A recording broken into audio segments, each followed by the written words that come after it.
A quiet summer park, families walking, children laughing. Then, without warning, two friends are shot dead on a bench in broad daylight. Who could do this? Who wanted Kate and Carnell gone? And most of all, why murder them here, in public, with so many eyes around? Parks feel safe. People jog, walk dogs, and watch the sunset. Yet here, in that same calm place, two lives were taken forever. Years have passed. No arrests, no answers. Only questions that grow heavier with time. How could someone vanish after killing in plain sight? Before we dive deeper into this mystery, please like this video, subscribe for more unsolved stories, and share it to keep Kate and Carnell remembered. Carnell Sledge, known as Nell to those closest to him, had the kind of smile that lit up a room. People say he carried a gentleness that made others feel safe, accepted, and seen. He worked with children who had special needs, giving them not only lessons, but patience and encouragement. It wasn't just a job, it was something he cared about deeply. Outside of work, Nell gave his time to a nonprofit that focused on mental health for disadvantaged kids and adults. In his community, which was mostly Black and often overlooked, that kind of help mattered. It gave people hope. Friends and family describe him as someone who rarely judged, always listened, and never hesitated to help. To them, Nell wasn't just a good man, he was a light. Steady, kind, and willing to share his heart with anyone who needed it. In his community, Nell was more than just a familiar face. He was a helper, the kind of person people trusted when life felt heavy. Neighbors remember him showing up when someone needed advice, a ride, or simply a listening ear. Children who struggled in school found encouragement in his patience, and parents often said he made their kids feel important no matter their challenges. Nell's kindness stretched far beyond his work. He gave time to charities, sat with people who felt alone, and never seemed to run out of energy for others. Friends say he lived with purpose, always searching for ways to give back. He wasn't famous, but he was respected. He wasn't wealthy, but he was rich in love. For many, Nell's presence in the community was steady, like a constant reminder that goodness still existed in the world. Kate Brown was the kind of person people remembered because of her laugh. It was bright, contagious, and seemed to lift the mood of any room she walked into. Friends often said that being around her felt easy, like you could relax and forget your worries for a while. She loved spending time with people, whether it was at a casual hangout or just talking on the phone. But more than anything, Kate's heart belonged to her family. She adored her nieces and nephews, who affectionately called her Titi. That nickname wasn't just playful. It showed the bond she had with them. She took pride in being present in their lives, cheering for their milestones, spoiling them when she could, and reminding them they were loved. To Kate, family wasn't just important, it was everything. And to those kids, Titi wasn't just an aunt, she was a best friend. Kate's life hadn't always been easy. For years, she struggled with addiction, a battle that took much of her energy and tested her relationships. But in 2017, she made a change. She chose sobriety. And from that point on, her life began to shift. She started focusing on her health. Her diet improved, and exercise became part of her daily routine. Rocky River Park, not far from her apartment, became a favorite place to walk, run, and clear her head. Friends noticed the difference in her spirit. She looked healthier, more focused, and more alive. Staying sober wasn't just about avoiding the past. It was about creating a new future. Kate was proud of her progress, and her family celebrated her strength. For her nieces and nephews, TT was a source of joy. For others, she became proof that change was possible. Kate first met Nell by accident. She was at a club, young and full of energy, when she bumped into him. Instead of being annoyed, Nell smiled. His kindness caught her off guard. They started talking, and from that night on, a friendship was born. Over the years, their bond only grew stronger. They didn't see each other every single day, but they always circled back into each other's lives. 10 years of birthdays, late-night talks, shared struggles, and small victories tied them together. Nell made time for Kate, even when life got busy. To Kate, Nell was more than a friend. He was family. To Nell, Kate was someone worth protecting, worth keeping close. They lifted each other during low moments and celebrated the good ones. Their connection was simple yet rare. Two very different people who found lasting comfort in each other's presence. June 4th, 2019 was an ordinary Tuesday. The sun was shining, the air was warm, and Rocky River Park looked peaceful, like it always did. Families were out walking, joggers moved along the paths, people with dogs stopped to chat near the water. Nothing seemed unusual about the day. For Nell and Kate, it was just another afternoon. Nell had plans later that evening, a family dinner he had helped organize. Kate had been to the gym earlier, keeping up with her routine. Neither one of them could have guessed that meeting in the park would be their last choice. It was the kind of day that felt normal, safe, even predictable. The kind of day no one would ever think could turn tragic. Yet beneath that calm surface, something dangerous was waiting. Something that would change everything in a matter of minutes. That Tuesday evening, Nell had something important to look forward to.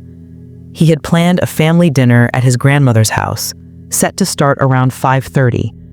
He wasn't just attending, he had organized the gathering himself. Family meant everything to him, and he wanted to make sure they had time together. His relatives were expecting him. His grandmother especially looked forward to these moments. Nell was known for bringing people together, and dinners like this showed how much he cared. It wasn't a casual stop. It was a commitment he valued. This makes what happened next even harder to understand. Nell was careful with his time, and if he agreed to meet Kate at the park before dinner, it must have been important. Whatever they planned to talk about, he believed he had enough time to see her and still make it home for family. At around 4 o'clock that afternoon, Nell reached out to Kate. He sent her a simple text asking if she wanted to meet up. It wasn't unusual for them to check in with each other, but the timing stood out. With dinner just an hour and a half away, Nell didn't have much free time. Still, he wanted to see her. That short message, ordinary on the surface, set everything in motion. It was the text that brought Kate to Rocky River Park, and the text that led them both to their final moments together. Not long after Nell's text, Kate called him back. She was at the gym finishing her workout. The two talked briefly, and in that short call, they agreed to meet at Rocky River Park. It wasn't far from Kate's place, and it fit into Nell's tight schedule before dinner. Nothing in their voices hinted at worry or fear. To them, it was just a quick catch-up between friends, a casual choice made in minutes. Neither of them could have imagined that this simple phone call would mark the beginning of their final chapter. Looking back, one detail raises questions. Why did Nell agree to meet Kate so close to his dinner plans? He had less than an hour before he needed to be at his grandmother's house, and yet he still chose to see her. For someone so thoughtful with his time, it suggests the meeting mattered. Was it something Kate needed to tell him right away? Was it personal or even urgent? We'll never know for sure. What we do know is this: Nell wouldn't have changed his routine unless he felt it was important. That decision, innocent at the time, placed both of them on that park bench at that exact moment in the path of someone waiting to strike. Nell and Kate found a bench near the creek, a quiet spot where the water moved slowly and the trees offered shade. Around them, the park carried on as usual. Joggers passed in steady rhythm, dog walkers paused to untangle leashes, cyclists zipped by on the path. Nothing about the scene looked unsafe. To anyone watching, it was just two friends catching up, talking in low voices, enjoying the late afternoon sun. They sat close, relaxed, unaware that danger was drawing near. In the middle of all that ordinary life, something dark was about to break the calm. What Nell and Kate didn't know was that they weren't alone. Somewhere nearby, hidden among the ordinary movement of the park, someone was watching them, maybe from the trail, maybe from behind the trees. Their presence didn't stand out, just another figure blending into the crowd. But this person wasn't out for a walk or enjoying the evening. They had a purpose. Every step, every glance was deliberate. They kept their distance, studying Nell and Kate as they sat on the bench by the creek. It's unsettling to think about now.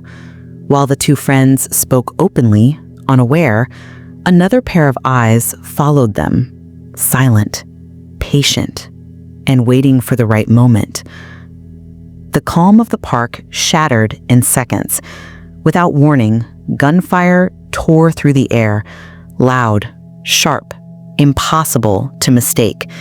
Nell was hit first. Bullets struck his head again and again, leaving no chance for him to escape. The sound sent joggers stumbling, dogs pulling hard on their leashes, people ducking for cover. Kate's world spun into chaos. In the instant Nell collapsed beside her, she scrambled to move, desperate to get away. Her instinct pulled her toward the creek, the only direction that felt open. She ran for the water, hoping it might shield her, but the shots kept coming. What had been an ordinary park only moments earlier was now a scene of terror. In broad daylight, surrounded by strangers, lives were being destroyed in an attack so sudden that no one had time to react. Kate didn't make it far. Witnesses later recalled seeing her stumble toward the creek, trying to escape the hail of bullets. She reached the water's edge, her steps uneven, her body already failing. Then she fell forward, landing face down in the shallow current. The image was haunting, her still form lying in water barely deep enough to cover her face. It spoke of desperation, of someone who had fought to live until the last breath. For Kate, the creek became both her path of escape and her final resting place. Nearby, Nell lay motionless on the bench. Two friends, caught in the same violent storm, silenced within minutes of each other. Around them, the park was chaos, people screaming, scattering, trying to make sense of a horror unfolding in front of their eyes. Strangely, not everyone in the park remembered panic. A few people later told police they hadn't heard anything out of the ordinary. No screams, no frantic footsteps, just the sharp cracks of gunfire, and then quiet. It's unsettling to picture. Two lives ended in such a violent way, yet the moment passed almost without sound. Some witnesses thought the shots were fireworks. Others said they froze in place, too shocked to react. What lingers is the silence. After the last bullet, after Kate fell into the creek and Nell slumped on the bench, the park seemed to hold its breath. For a brief, eerie pause, it was as if the world didn't register what had just happened. A short while later, a man and woman made their way down the path. They weren't there for exercise or a walk. They had come for a quiet afternoon of kayaking. The creek was calm that day, and they expected nothing more than a peaceful escape on the water. As they approached the bank, the couple noticed the bench first. The young man sat slumped unnaturally, his body still. At first glance, it might have looked like someone resting after a run, but something felt wrong. Just ahead, near the water's edge, they saw a woman lying face down in the shallow creek. In an instant, their plans for a simple outing turned into a nightmare. What was supposed to be a day of calm became the moment they stumbled upon the scene of a double murder. The couple's steps slowed as the shock set in. The woman clutched her partner's arm, pointing toward the bench.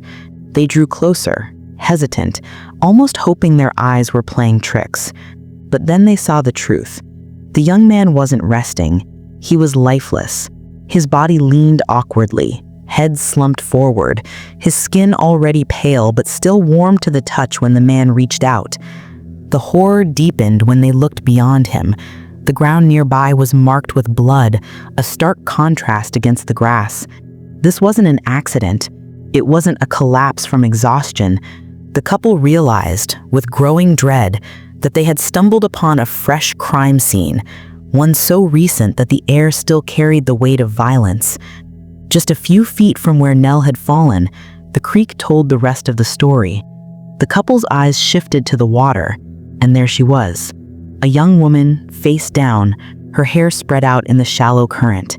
The water moved gently around her, as if trying to erase what had happened, but the stillness of her body said everything.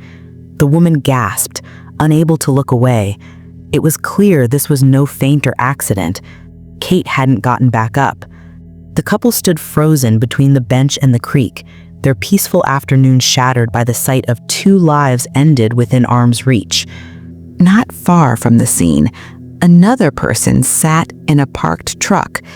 He had been there the whole time, yet later told police he hadn't noticed anything unusual.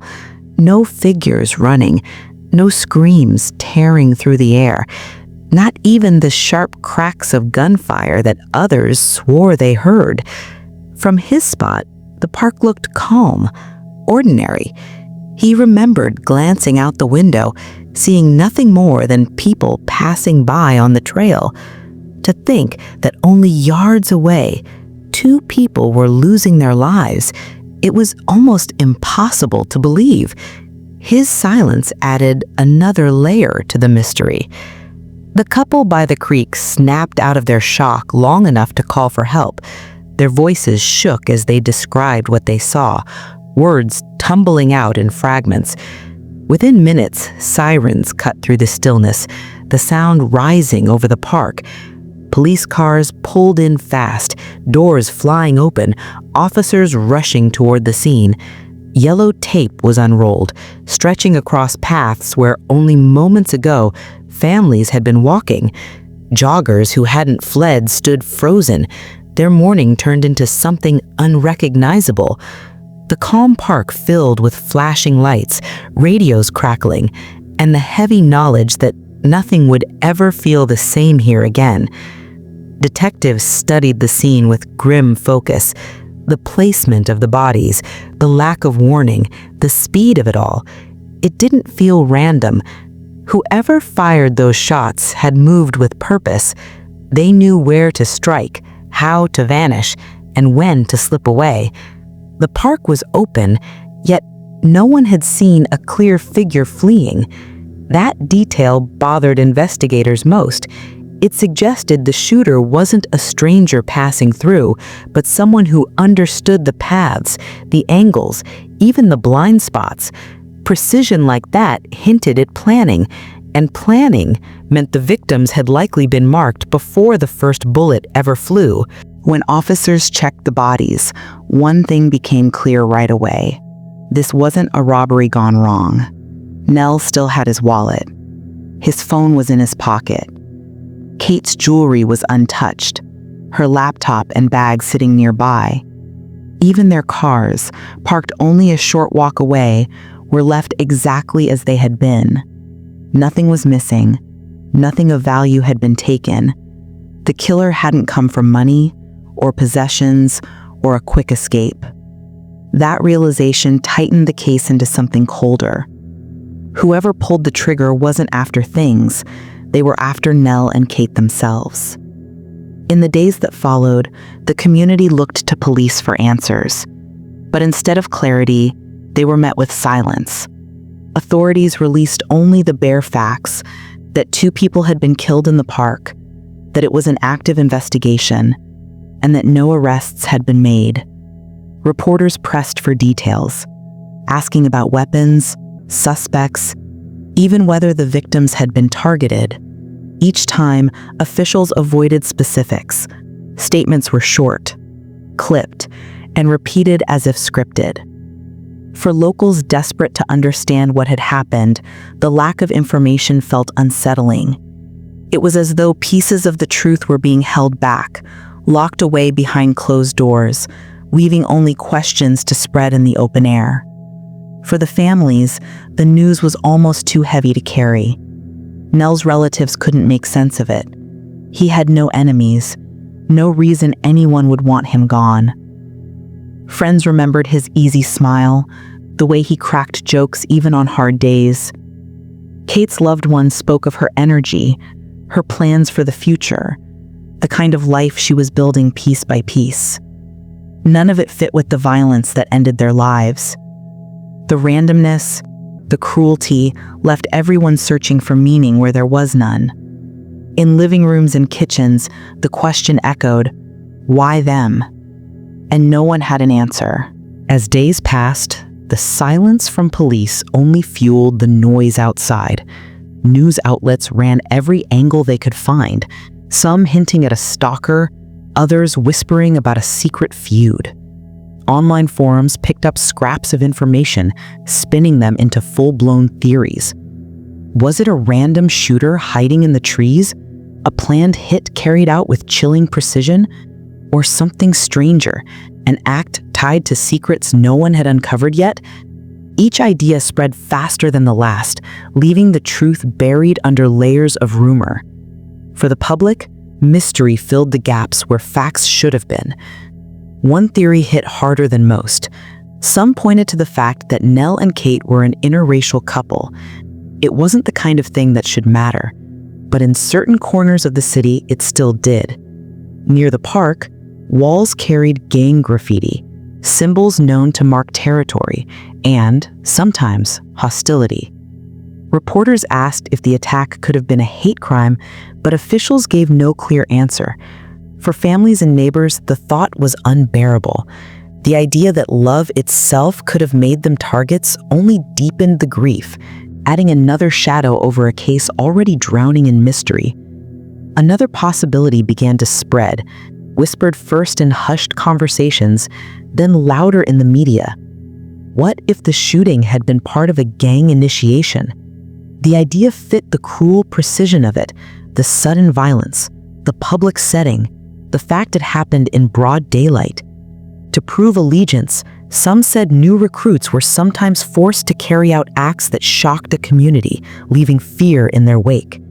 It was a theory that explained the lack of robbery, the cold execution, the clean escape. But like the others, it rested on shadows, not proof, only deepening the unease. Then came another angle, quieter at first, but impossible to ignore. Both Nell and Kate had ended difficult relationships not long before their deaths. Friends admitted those breakups hadn't been smooth. There were arguments, lingering tensions, emotions still raw. Could a jealous ex have been pushed too far? The thought carried its own weight. A crime of passion masked as something colder. Rage so sharp it left no room for mercy. Investigators didn't dismiss it outright. But with no threats on record and no evidence pointing directly to an ex, it remained only that, a possibility, heavy with unanswered questions. Still, the theories didn't end there. Some whispered about a stalker, someone who had watched Kate or Nell from a distance, waiting for the right moment to strike. Others believed the shooter could have carried a hidden grudge, a resentment buried so deep no one around them ever saw it coming. And then there was the most chilling thought of all, that it might have been random. A stranger with a gun, choosing victims without reason, turning an ordinary day into a nightmare. Each possibility carried its own darkness, and none could be ruled out. Years have passed, but the wound has never closed. Kate's family still keeps her photos framed in bright rooms, reminders of a life cut short. Nell's relatives gather and talk about him in the present tense, as if refusing to let him slip away completely. But beneath the memories lies the same hollow question that has never been answered. Who killed them, and why? The case remains open, yet silent. No arrests, no closure. Just the weight of time pressing down, carrying mystery forward into each new year. For their families, waiting has become its own kind of grief.